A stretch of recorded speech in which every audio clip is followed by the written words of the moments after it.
Hello, good afternoon. Thanks for giving me this chance to give this presentation on procedural sedation and new beginnings. Put a question mark to that because I think at the end of this presentation, you can decide for yourself. I do feel this is a new beginning for me and this trust, basically. So let me introduce myself. My name is Seema Charters, and I work as a sedation chair and sedation committee, sedation lead for this trust. I conduct number of courses on sedation and teaching non-anesthetic sedation is something I have concentrated my efforts so far and for which I get invited for national meetings. So today I want to share my enthusiasm about this drug that has come on the market. It is called remimazolam and Bifavo. And why do you think this is a topic that should be of interest to a grand round audience? I just think sedation is such a ubiquitous thing in clinical practice.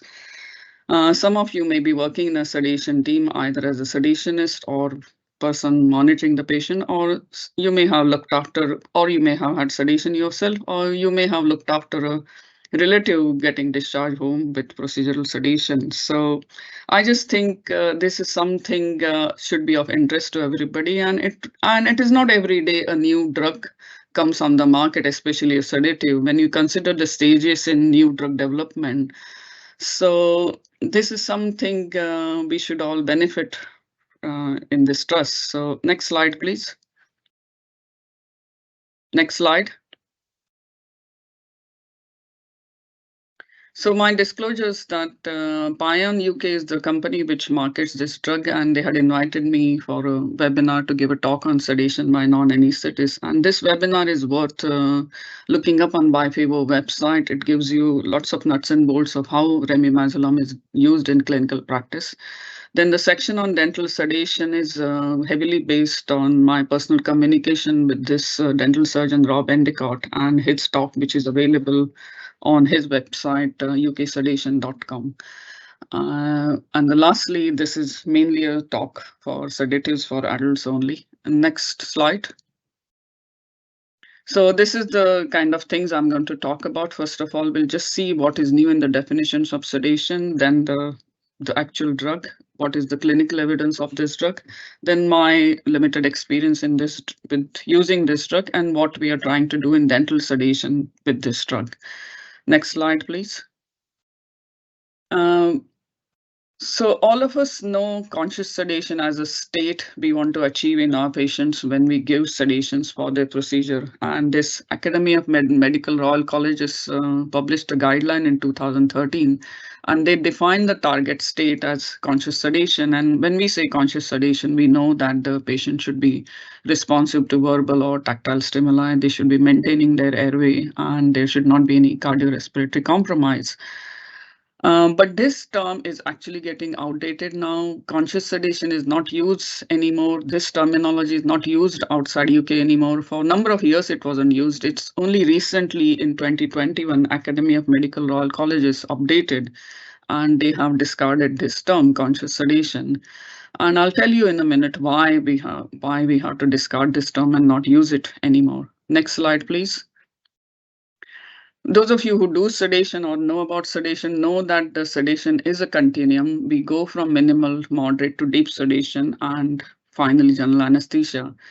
First of all, the moderate sedation, all this is based on responsiveness kind of terminology, that patient should be responsive to either to verbal stimuli or tactile stimuli, then repeated painful stimuli, and unarousable.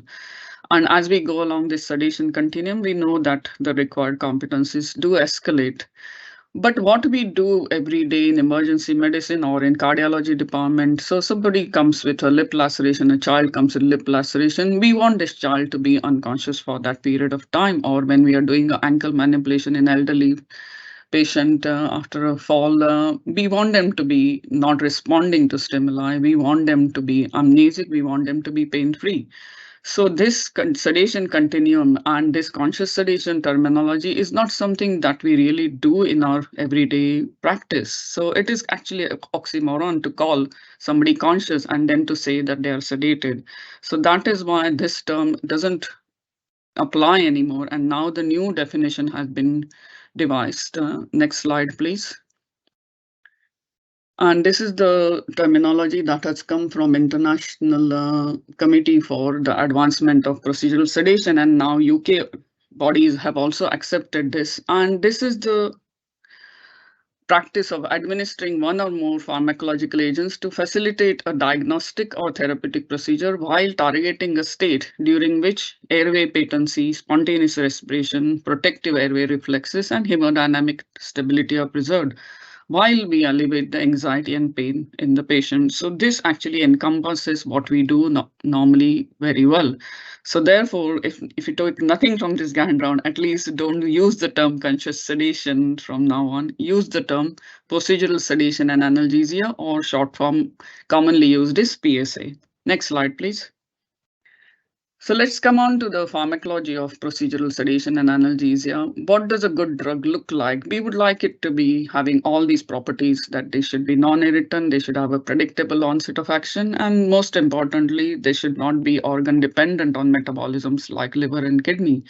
We would like them to have a rapid onset and offset. They should produce minimum side effects.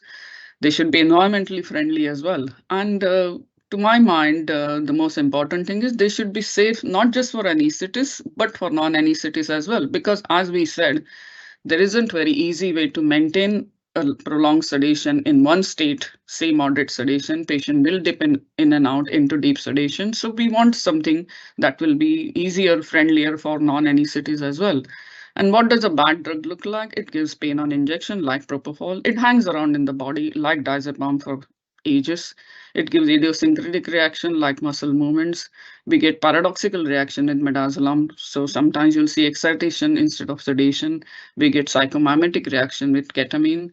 So many of these drugs have got abuse potential, and there is a percentage of these drugs used by anesthetists and non-anesthetists as a recreational use. So respiratory depression, but the most worrying side effect of sedation is hypertension. Now, hypertension under anesthesia has received a lot of attention, and we are actually told that systolic blood pressure less than 90 for more than 5 minutes actually is harmful to myocardial and renal vasculature. But hypertension under sedation has also started to receive a lot of attention, and some of the drugs do produce hypertension. Next slide, please. So if you see what we have in our toolbox, none of these drugs actually qualify for all the ideal properties that we should have or we should expect from the pharmacology.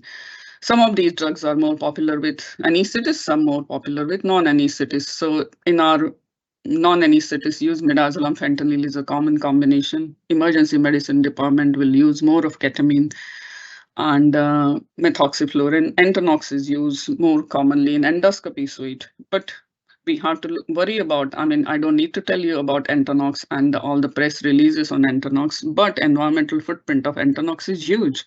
So it's time that we looked at something new, which will give us some of these advantages in a better way. Next slide, please. So what are the problems with the current ones that we use? The problems with midazolam. Now, midazolam has come from the dark ages of its use in endoscopy when this rapid response report was published. And this was a time actually I took on sedation lead role for this trust. This was in 2008. And there were a number of adverse events related to overdose of midazolam. And this was because inappropriate dosing, not taking care of the patient in hand, high-risk patient, over-reliance on flumazenil, and midazolam actually got added to never events list. But we have turned the corner on that, and there are lots of safety regulation. The JAG accreditation body takes care of all these safety measures for endoscopy suites. But the problem now is not over sedation, but it is under sedation as well. 40% of our patients in endoscopy have reported pain and discomfort in complex procedures such as ERCP. And these bodies, that like British Society of Gastroenterology and our College of Anesthetists, have reserved deep sedation and anesthesia only for anesthetists. There isn't any provision for non-anesthetic administration of propofol in UK. Academy report from 2013 also says there is no formal training program. But if you look outside UK, in European countries, in America, in other countries, this model is established, but we aren't there yet. Next slide, please. And the endoscopist would like that flexibility of going from moderate sedation in midazolam to deep sedation in propofol if the patient demands it. They don't want to cancel the patient on the day and then rebook them for theater lists. So midazolam doesn't do for everybody. So let's come to propofol. Now, all of you know how narrow therapeutic window of propofol is. It is lethal in the hands of idiots, like the way we saw with Michael Jackson. And that is why anesthetists are very, very all over the world to give propofol to non-anesthetists. And but European countries have gone out of their way and facilitated training programs. This PROCED study that came out from Germany in 2019, it's a prospective study in 300,000 patients, and you see that the endoscopy team and NAPs have done the sedation, and using propofol as monotherapy, the complication rate is 0.01%. So there is a proven track record of using a non-administrative, non-anesthetist administration of propofol, and it is shown to be safe. And on the other hand, now the literature is coming out showing that anesthetists tend to be heavy-handed. So if my anesthetic colleagues are listening to this presentation, I just want to point out to them that we have to be careful in how we are giving propofol, because one of the studies that came out from Australia and Melbourne, this was a study done in 6 hospitals in Melbourne, and something like 1,000 patients they recruited, and 36% of them had episodes of hypotension when they were giving propofol for colonoscopy procedures and longer procedures. The longer period of propofol they use and higher doses they use, so they were producing a profound drop in BP.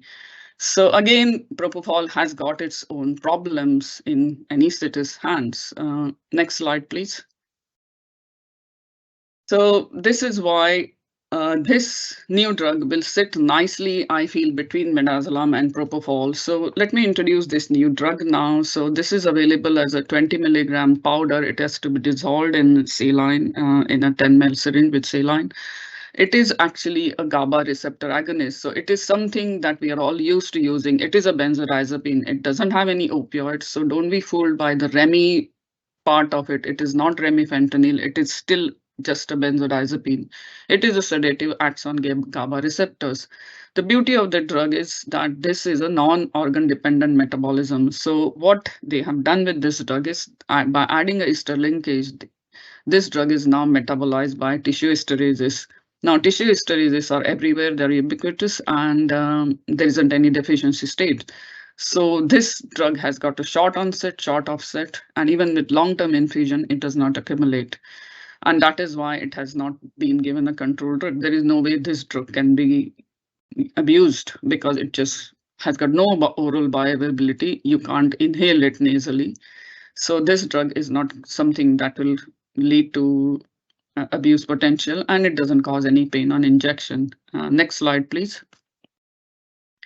And the development of imimazolam actually started with the desire of the pharmaceutical industry to produce an ultra short-acting sedative. So my interest in this drug came out with this article from Professor Sneed. He's actually the national expert in sedation, and most of my talk is based on his publication. So he wrote about remimazolam, which was in 2012, only a phase 1 study was done. And he called it as a new beginnings or a just me too. Why he called it just me too was that some of these drugs actually don't cross the phase 1 trial, and by phase 3 complications or one or the other things go wrong and they never come to the market. But since then, I've been following the development of this drug, and then GSK applied for its patent in 1999, and now Payan has taken over the development from 2008. So this drug has got a completely inactive metabolite, unlike midazolam. Midazolam, 10% of midazolam, alpha-hydroxymidazolam is metabolically active. And this drug is approved for procedural sedation in US, UK, European Union, and China and South Korea. And now we are awaiting approval for GA. It is already used for GA in Japan. In next couple of months, I'm told that it is going to get approved for GA use as well. Next slide, please. So a PowerPoint can't be complete without a fancy graph. So I have put this graph just to show you how it compares with other sedatives and analgesics. So on the y-axis is a percentage peak effect site concentration, and on the x-axis is the time. So if you see the first dotted line, which is the blue one with midazolam, the peak effect of midazolam doesn't come till 10 minutes, and then it tapers off very, very slowly. If you look at the propofol, which is the red dotted line, the peak effect is within 2 minutes, and then it disappears very quickly. And by 10 minutes, hardly anything is left in the body. About 10% is left in the body. But if you see remimazolam, which is the green one, it has got very nice peak effect, which is slow, which is following the propofol very closely to the red line, and then it starts to disappear. By 10 minutes, it has already dropped the concentration to 50%. So if you see the way it lies between, it is faster than midazolam in terms of its offset, but it is slower than propofol. Next slide, please. And if you were to go with our shopping list for the ideal drug for sedation, you can see that remimazolam has got a wide safety margin. It doesn't cause pain on administration. It is rapid onset offset. It doesn't have much cardiorespiratory depression, and short life has got half-life is very short. It gives a very good depth of anxiolysis, hypnosis, and amnesia. And being a benzodiazepine, it is reversible, unlike propofol. So you can reverse it with flumazenil. It has got no active metabolites, and you can discharge the patient very quickly following the administration of this drug. Next slide, please. So what is the literature evidence for this? So 3 pivotal studies have been published. They're all on endoscopies. Since then, many have come on, but this is mainly they are on endoscopy. Some trials are in progress on dental sedation. And these phase 3 trials, 3 of them, they are on bronchoscopy. The first one, the top one, the middle one is in colonoscopy, and the third one is in colonoscopy, but high-risk population. So if you see the number, very good numbers in each trial, but I'm just going to concentrate on the middle one. All of these trials had pretreatment with fentanyl, and they were all double-blind, placebo-controlled, multi-site trials in America. Next slide, please. So in this trial, where they compared midazolam with remimazolam, 461 patients were randomized and 485 actually got treated. All received fentanyl, and nearly 300 received remimazolam and 100 received midazolam. Now, the midazolam dose used in this trial had to be FDA approved dose, which is the recommended dose, initial dose by FDA is 1.75, which you may think that it is lower than what we normally use. Even in European countries, the bolus dose, initial starting dose is about 2 milligram. So this is something we have to remember when we interpret the results of this trial. But the interesting thing with this trial was that as the trial progressed, they were able to reduce the fentanyl pre-treatment from 75 to 50 because they realized that remimazolam was actually causing slightly higher level of sedation with fentanyl pre-treatment with a 75 microgram dose. So actually, you're seeing the synergy there already. Next slide, please. So the primary endpoint for this trial was that they wanted to see whether you can do a successful procedure with this new drug, remimazolam. And this success was a composite of 3 points, actually. That first was the completion of colonoscopy. Then second was no need for a rescue medication. So if remimazolam didn't work, then a rescue medication was going to be midazolam. And then the procedure needs to be completed in less than 5 doses of remimazolam or placebo in any 15-minute interval. And then the less than 3 doses of midazolam will be used in any 12-minute interval. So all these endpoints were applied for remimazolam, midazolam, and placebo arm. And the secondary endpoints were related to the patient's time from discharge, when they became fully alert, when they were ready for discharge, their cognitive function, etc. Next slide, please. So if you see this graph comparing remimazolam, midazolam with placebo, the success rate of remimazolam was very high, 91%. Midazolam was 25%. You can put it down to the lower dose of midazolam. So you may feel that remimazolam is favoring very well here. But if you see midazolam, sometimes we may end up giving higher doses and the recovery may end up being prolonged. And if you consider now the time to procedure start, remimazolam median dose, median time to start was 4 minutes. Median time to start with midazolam was 19 minutes, and placebo, as you can expect, would be 20 minutes or more than any of the sedatives. Then from the end of procedure to fully alert, with remimazolam in 7 minutes median time, patients were fully alert. Midazolam 15 minutes and placebo 21 minutes. And then from the start of medication to ready for discharge, in remimazolam, 60 minutes was the median time patients were able to get discharged. With midazolam, it was 77 median time, and placebo was again higher. So you can see the onset and offset time in these phase 3 trials were much better. Uh, Next slide, please. So the conclusion and then the safety results from these trials were related to their cardiorespiratory efforts. And I just want you to concentrate on the hypertension result here. With remimazolam, 44% of the patients had hypertension defined by preset criteria. So systolic BP less than 85 was their criteria. And in midazolam arm, it was 66% developed hypertension with the doses they use. The low oxygen saturation and respiratory depression again was lower with remimazolam, 3.7%, and midazolam was 6.9%. Next slide, please. So the phase 3, all these phase 3 studies concluded that remimazolam was successful in giving adequate sedation for outpatient colonoscopy. And what I liked in the conclusion was that there were no serious adverse events and rate of hypertension was lowest. But they proved that these phase 3 trials proved that they were safe in the hands of endoscopists. And there is a big cost implication when you're doing a colonoscopy screening program in office-based kind of clinics. By having an anesthetist, this procedure becomes costly. But if you don't need anesthetist by using these drugs, then it is going to be less costly. So this was one of the conclusions they had, that this drug will improve the cost implications of colonoscopy screening program. Next slide, please. And then recently a paper has come out on economic benefits of this drug as well. This was done in Scandinavian hospitals, comparing the cost of using these drugs for colonoscopies and bronchoscopies. And they actually use what will be the cost component that will be affected by the efficacy profile of these 3 drugs.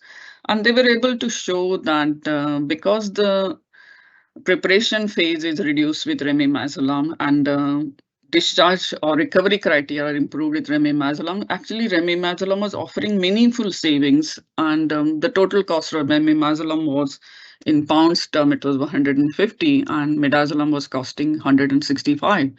So if you do the maths over 12 months, then the Scandinavian hospitals will have meaningful savings by not using anesthetists, and that was the cost with propofol comparison as well. With propofol, the requirement is to have anesthetists in Scandinavian countries. So they were able to show these economic benefits in their hospitals. Next slide, please. So we approached pharmacy, my clinical lead at the time, Dr. Cowan, Ruth Cowan, and myself. We did this audit. We approached pharmacy and we wanted to trial this drug. Our aim was to see whether we can do any procedure successfully with using remimazolam as a sole sedative agent, not using more than 1 vial of remimazolam, not giving any other sedation. And then we wanted to see what were the time scales, the way we saw with phase 3 studies, were there going to be any adverse events. And this was just an observational audit and not a comparison with midazolam. Next slide, please. So the way we use it was as per the product literature that if you're giving remimazolam to somebody more than 65 years of age, then with opioid, you can start with 2.5 to 5 milligram. Without opioid, again, 2.5 to 5, and the bolus will be 1.25, or the maintenance dose will be 1.25. But if it is somebody less than 65, then without opioid, you can give 7 milligram, and then the maintenance will be 2.5 milligram. Did no adjustment needed with remimazolam for BMI or renal impairment or mild to moderate hepatic impairment. Only in severe hepatic impairment, you have to carefully titrate this drug. Next slide, please. And these were the procedures we use. But my main experience came from using this drug in foot injections and chronic pain injection. And one patient I used in dental chair sedation. Next slide, please. All these procedures, they varied from 5 minutes to 60 minutes. Some of these patients had fentanyl, some had alfentanil, and we use mostly boluses. Only one patient in my early stages I used for radiofrequency lesion as an infusion over 60 minutes. Since I did this audit, my experience has really come on now. We use paracetamol to give them some analgesia before the start of the procedure. Next slide, please. And then the timescales that we observed were similar to the phase 3 trial, and all the procedures were completed with 20 milligram midazolam, and we did not need any, apart from one procedure, we did not need more than one vial. Next slide, please. So the median time to fully alert was 5 minutes, and you will be surprised to see that some of these patients who are prone for chronic pain injections, undergoing facet injection, moment the procedure was finished, they were able to open their eyes, turn themselves back on their back, and then come off the operating table onto the trolley very easily. They were that awake, and that was the biggest advantage I saw in chronic pain injections, really. And they were prone, they were maintaining their airway. There were no adverse events with this drug. Next slide, please. They were all ready to be discharged from theater to recovery in 5 minutes. They were looked after in recovery as a normal routine practice, but they were actually very much alert and ready for discharge to the ward. Next slide, please. There were no adverse events. Next slide, please. And some of these special interest cases, I will skip over this because they were more related to anesthetics, but some of these MUAs, which we would have normally given general anesthetic, I was easily able to do them under remimazolam sedation and avoid the side effects of GA in these high-risk patients. Next slide, please. Chronic pain injections, as I said, that we do these in CT rooms, and there is no anesthetic machine. It is a bit of a remote area from theater, so we don't use propofol there. And remimazolam provided excellent condition even for prolonged procedures. Next slide, please. So the last section of this talk is on dental sedation. And recently I've been approached by the dental clinic and by the maxillofacial team to look after these patients who are awaiting GA list. And there is a number of patients awaiting theater slots since pandemic. And they asked me to look into the dental chair-based sedation. And I've been to Liverpool Dental Unit to see their practice. The propofol boluses are used by anesthetists via pump in Liverpool Dental Unit. But I personally communicated with a dental surgeon who has extensive experience of using remimazolam, and his talk, as I referred to you earlier, he actually talks about dental sedation and how he's able to do prolonged procedures in dental chair using remimazolam boluses or as infusion. And the biggest thing which I never thought about is that these prolonged procedures, some of these patients do need toilet breaks, he said, and he was able to turn off the remimazolam or even just stop bolusing, and its patients will wake up, go to the toilet and come back to the chair, and they will have complete amnesia of what has happened. They will still think the procedure is going on. So this kind of made me think that the way this dental surgeon said that this is actually giving you a precision sedation. And he said that in dental chair, these patients were safe for, we think of them as high risk patients with renal patients or cannabis users. All these patients, he said, I was able to do them in dental clinic. He actually works as a dental sedationist, even though he's a dental surgeon. And lots of trials are underway in dental sedation. So they are able to reorient it very quickly. There is no confusion in recovery. There is no paradoxical reaction that you see following a dental procedure or during a procedure in younger patients, patients who are on fluoxetine, sertraline. So he kind of convinced me that this, and his talk really convinced me that will be a beautiful drug to use in dental sedation. And next thing I know, next slide, please. The Intercollegiate Advisory Committee on Sedation in Dentistry published a guideline in January 2023. And if you just see their guideline, they have actually classified this technique as an operated sedationist technique. So they have actually allowed the dental surgeons to use it while they're operating to give sedation. So to my mind, they consider this drug as so safe and so effective that they do not want them to have any extra kind of experience, because person who is trained in experience in use of midazolam to their standard IASCD standards, they actually say that they do not require further supervised clinical experience. So all this makes me think that they think that this drug has got a lot of potential in dental sedation, and it is safe. Next slide, please. So these are my suggestions that I have kind of given it to pharmacy to introduce into our trust and bring it on formulary. Cost is prohibitive if excessive use occurs, and that is where this is all hinging on. That the cost of one vial is £20 compared to something under a pound for propofol or midazolam. I think it is under a pound. But chronic pain procedures, these are a difficult group of patients. And the way I said in RF lesioning or longer chronic pain procedures, there's definitely an advantage. Dental chair sedation. So many endoscopy procedures can fail, as I said in that audit, 40% can need an anesthetist. So rather than waiting for them to be listed for GN theaters, this drug can take care of these patients who fail sedation with midazolam. Cardiology, definitely an advantage because this drug doesn't cause hypotension. In emergency department, this drug will allow rapid discharge with no hangover.